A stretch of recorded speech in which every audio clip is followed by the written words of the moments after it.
ദൈവത്തിന് സ്തുതി. സങ്കീർത്തനം 58. ദേവന്മാരെ, നിങ്ങൾ വാസ്തവമായി നീതി പ്രസ്താവിക്കുന്നു. മനുഷ്യപുത്രന്മാരെ, നിങ്ങൾ പരമാർത്ഥമായി വിധിക്കുന്നുവോ? നിങ്ങൾ ഹൃദയത്തിൽ ദുഷ്ടത പ്രവർത്തിക്കുന്നു. ഭൂമിയിൽ നിങ്ങളുടെ കൈകളുടെ നിഷ്ഠത തൂക്കിക്കൊടുക്കുന്നു. ദുഷ്ടന്മാർ ഗർഭം മുതൽ ഭ്രഷ്ടന്മാരായിരിക്കുന്നു. അവർ ജനനം മുതൽ പോഷ്ക പറഞ്ഞു തെറ്റി നടക്കുന്നു. അവരുടെ വിഷം സർപ്പവിഷം പോലെ, അവർ ചെവിയടഞ്ഞ പൊട്ട അണലി പോലെയാകുന്നു. എത്ര സാമർഥ്യത്തോടെ മന്ത്രം ചൊല്ലിയാലും മന്ത്രവാദികളുടെ വാക്ക് അത് കേൾക്കുകയില്ല. ദൈവമേ, അവരുടെ വായിലെ പല്ലുകളെ തകർക്കണമേ. യഹോവേ, ബാലസിംഹങ്ങളുടെ അണപ്പല്ലുകളെ തകർത്ത് കളയണമേ.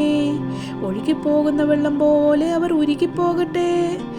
അവൻ തൻ്റെ അമ്പുകളെ തൊടുക്കുമ്പോൾ അവ ഒടിഞ്ഞു പോയതുപോലെ ആകട്ടെ.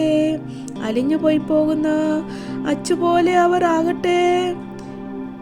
ഗർഭമലസിപ്പോയ സ്ത്രീയുടെ പ്രജ പോലെ അവർ സൂര്യനെ കാണാതിരിക്കട്ടെ. നിങ്ങളുടെ കലങ്ങൾക്ക് മുൾത്തീ തട്ടുമ്പോൾ പച്ചയും വെന്തതുമെല്ലാം ഒരുപോലെ അവർ ചുഴലിക്കാറ്റിനാൽ പാറ്റിക്കളയും.